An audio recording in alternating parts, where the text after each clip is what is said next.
Bear with me here. I'm trying to live up to my legendary status. Water, I don't think I'll need that.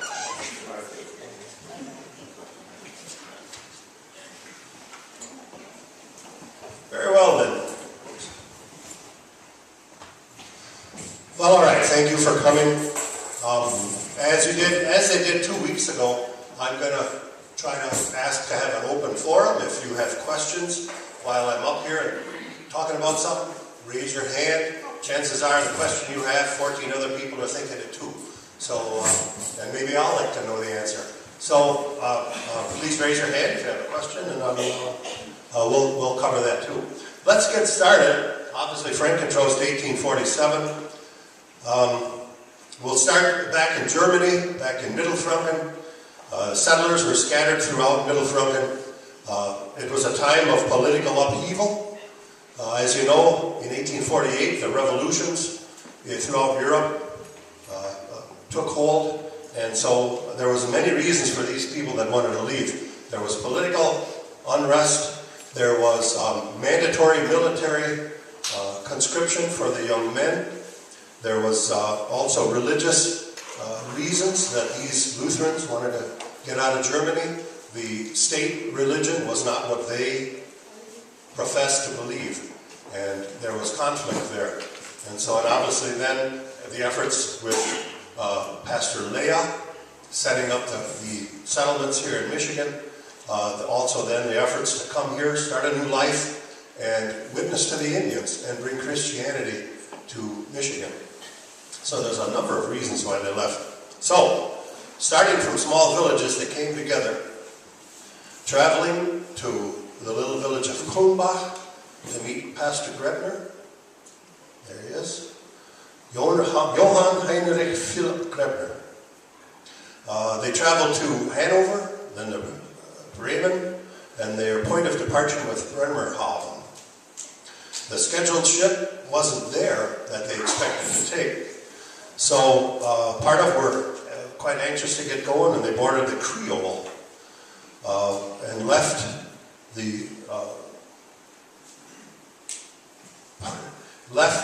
and the second group then, including Pastor Grebner and missionary Bayerlein, there he is, left close to the same day though. The other ship, the Hermione, showed up, and they boarded that. And let me tell you a little something about, well, first we'll go, that they left Bremerhaven, and they left close to the same day. They arrived in New York on June the 1st, and then the Creole actually took a few more days, and they didn't get there till the 12th of June. Quick story on Mr. Bayerlein. As you know, he came to Frankenmuth. He was sent as an assistant for Pastor Kramer from Pastor Leah in Germany, but he wasn't always Edward Bayerlein. He was born a Catholic, Edward von Wilczek, in the Duchy of Posen, Poland, which at the time was part of Prussia, in April of 1819. He was disinherited by his Catholic father and prohibited from using the family name when he joined the Lutheran Church in 1841. He chose the name Bayerlein, which means Little Bavarian, and he kept that the rest of his life. If you know anything about him, he came here to assist Pastor Kramer, but he ended up being then taking care of the mission in Bethany, which is east of Saginaw, almost to, Mount Pleasant? And he stayed there a number of years. He was very popular with the Indians, but his health deteriorated from the damp Michigan weather. And then as he was transferred to India, and he went there for his health, but actually he went back to Poland, and he made friends with his family again, and so he was in good graces with his family. He ended up being in India for 30 years, and then retired to France, and passed away in France later years. So, after the settlers arrived, back to the Frankens, after the settlers arrived in New York, they took similar means of transport. Steamship up the Hudson River to Albany, train to Buffalo, a ship through Lake Erie to Detroit, and then overland to Frankenmuth. Ox carts for the women and walking for the men. One group arrived on the 10th of June, the earlier group that arrived on the Hermione. The other group came to Detroit, or settled in, or got to Frankenmuth rather, on the 24th.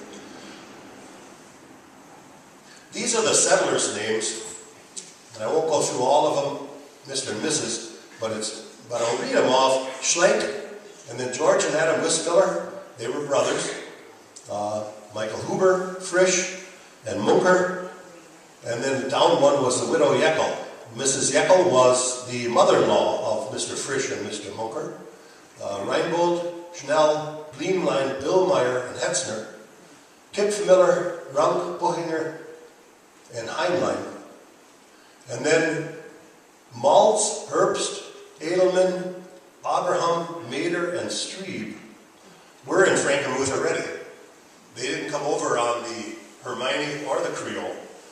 And it's a little mystery. How did they get here? But they were waiting in Frankenmuth.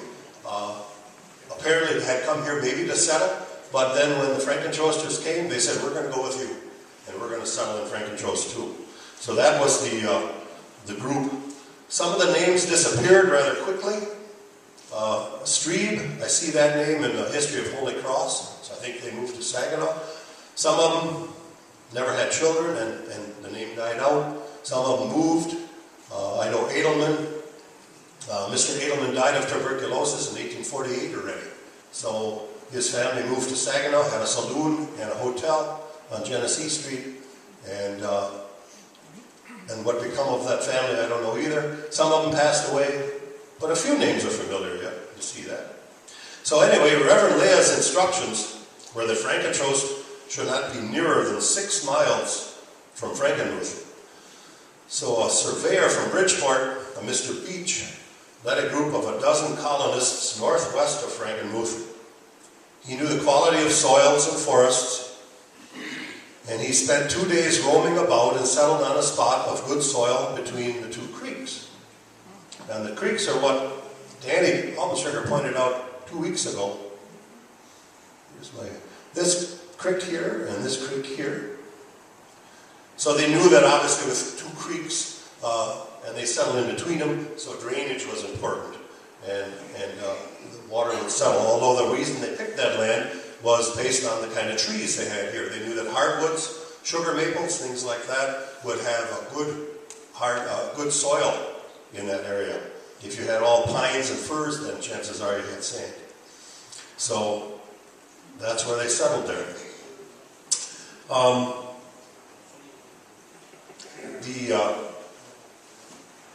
don't have a legend on this map, but the legend for the map, and I know Dan talked about this 2 weeks ago, some of the names aren't that familiar, and so I didn't include it in here, but it does show how they were supposed to settle long, skinny farms and close to each other.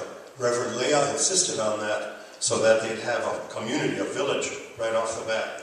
The church was put in the middle, so that obviously it was the shortest distance that anybody had to walk to church, and so that's why Frankentrost was laid out in long and skinny farms. The next one here, this is Mr. Munker's cabin. He built one early.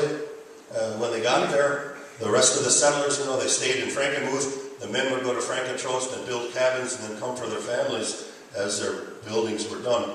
Mr. Munker finished his cabin in the fall of 1847, and Pastor Grebner then was able to live there temporarily.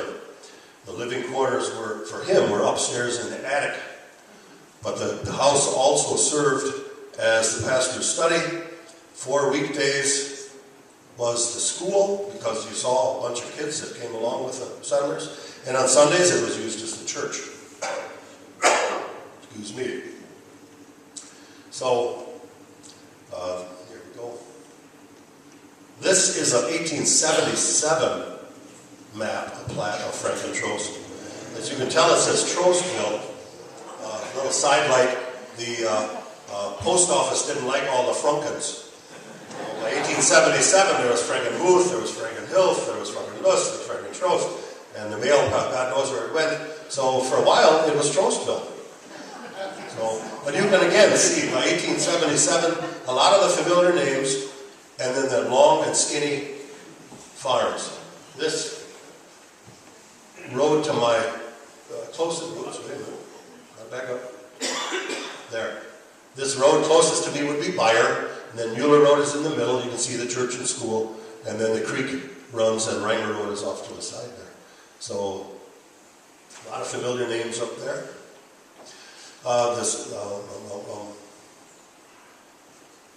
So, the colony was laid out, like I said, as Pastor Lay had requested.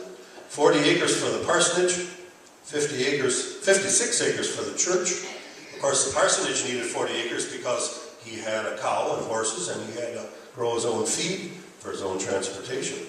So the rest of the church land, of course, was woods, and of course, the woods was cut down. They had work bees, and every man was required to provide a certain amount of firewood, kindling for the minister's stove, and firewood for the church. So they spread it out east and west along the section line, and they created their own little village. Weiler, it's called in German. Over the first winter and into the spring, work was completed on the first church. This is obviously an artist's rendition. So it was a log cabin, 30 by 20 feet, on the north side of what is now Holland Road, on the corner of Mueller. A room on the west side, measuring 10 by 20, served as the living quarters / parsonage. So 10 by 20 feet is all he had for his office and his living quarters for him and his wife and growing family. Upstairs in the attic would have been guest quarters. The rest of the building was church, 20 by 20 feet. Planks laid on wooden blocks, at first a dirt floor, but they were very pleased with it because they were able to worship in their own manner with nobody telling them what to do. No church bells, no church bells like Frankenmuth. They had tin horns. Tin horns were used to announce the beginning of church. Everybody, of course, believed that the minister's clock had to be right, so he would announce the time of church and then blow his tin horn, and then the next neighbor would blow his tin horn, and so on and so forth, until the whole community had heard that it was time for church. Church was, until the 1850s, twice a day, early and in the morning and late in the evening. And the tin horn got used a lot. It was also used for, obviously, when people got lost, and they'd shoot guns and they'd blow those horns and yell, and that happened regularly also. By 1852, that particular 30 by 20 church had grown too small, and a larger building was needed. Another log building, 28 by 40, with 18-foot ceilings, on the south side of Holland Road, now on the corner of Mueller, was built. This diagram will show you, it's actually a layout of all the buildings in the church property. And I guess this number 2, you can see first church there. The other church we're talking about is this little one over here. That was a log church in 1852. And the rest of it, well, kind of all makes sense. The Munker house was, way over here. Economic conditions improved as the years went on, and families grew. And then by 1868, a new church was needed again. So the new building, there it is. The new building was 38 by 60 feet with a 100-foot steeple. It cost $3,400. By this time, Emmanuel had 310 members. This picture with the small trees, I'm estimating 1880. This was a few later years. And the church membership kept growing. This rear view shows the steps in the back. This is a later view after in the 1930s or 40s. And the back wraparound add-on is the furnace room that they added on. The steps that you see, I was told by older members, that's as they went to school in the neighborhood, they'd sit on that and they'd eat their lunch. So remember that door. That'll come into the story later on again. Interior shop, if you've never seen that, some of you haven't maybe. The words above the arch, way up top, hidden by the light there, glory to God in the highest, of course in German. And then over top of the altar, it says, holy, holy, holy is the Lord Almighty. All lands are full of your glory.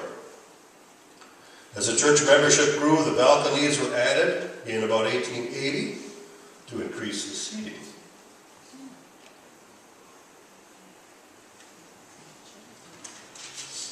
Obviously that's a rear view and a clock in the back, so the minister knew what time it was. They did some remodeling in the 1930s. They added a new organ, they added new pews, carpeting, and stained glass windows, bought by the Ladies' Aid through chicken dinners. By 1929, though, the subject of a new church came up. They were outgrowing their old church. Just on a sideline here, I remember my father telling me, of course he attended that church, and he said once in a while a man would slip out for a cigar. But of course he didn't want to miss church, so he'd lean up next to the window and you'd smoke that cigar while you listened to the minister. Well, the minister would smell that inside too. And more than once he scolded men for sneaking out and having a smoke. So anyway, they were outgrowing their church, but the Great Depression hit the community, and the idea was put aside. Every so often it came up, but again, you know, it's a tough decision to tear down the church that had been there for so long and part of your life. So they made those improvements, but at one of the voters' meetings, one of the carpenters in the congregation brought up the idea, and they agreed to increase the amount of fire insurance coverage. He said, with all this wood building, you'll never get it out if it gets going. As it turns out, that was a good idea. Whoops. This, in particular, is, again, this is one of the horse sheds they had. The building you see peeking out there, that was the central school that was next to the church. But obviously, they had these sheds, just like Frankenmuth had them, and later years the horses went away and cars got parked in there. And again, it was a good place to sneak away and have a smoke, I was told. So, but these are now the parking lot of Emmanuel Lutheran Church. But the idea of increasing the fire insurance was a good idea. January 7th, 1951. The last Sunday for the Christmas trees, a baptism for an Abraham baby was planned and the bulletins were all printed. But the fire started in the furnace room and quickly spread. Some years ago, there was Walt and Bill Hetzner that lived across the road, and they were friends of mine, and I sat them down and I wanted to hear their story of what they did when the church burned down. But those guys said they were young men, and of course they're out coming in from chores, and they said, we thought it was odd. We smelled smoke, who's burning brush on a Sunday morning? And they looked across, and they saw that. So they ran over there and went in. Remember I said, remember that door in the back? Of course it wasn't locked, it was Frankentrost, 1951. And they ran up them steps, and in that door, they were able to rescue a little bit of communion ware, and then Bill told me, he says, he opened the door to the sacristy, and of course there was a wall of flame. Sounded like jet engines running.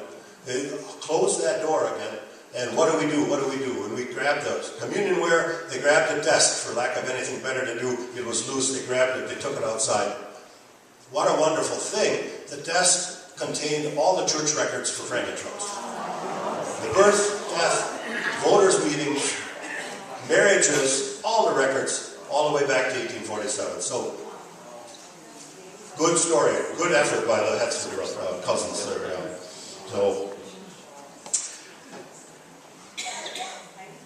as the fire grew, it spread through the church. You can see it coming up the steeple.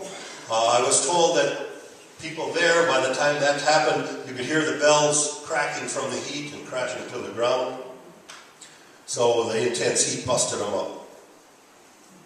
The wind was from the west. This is looking at the back of the church. The wind was from the west, so you can see it blowing over. Right next to the church was the brick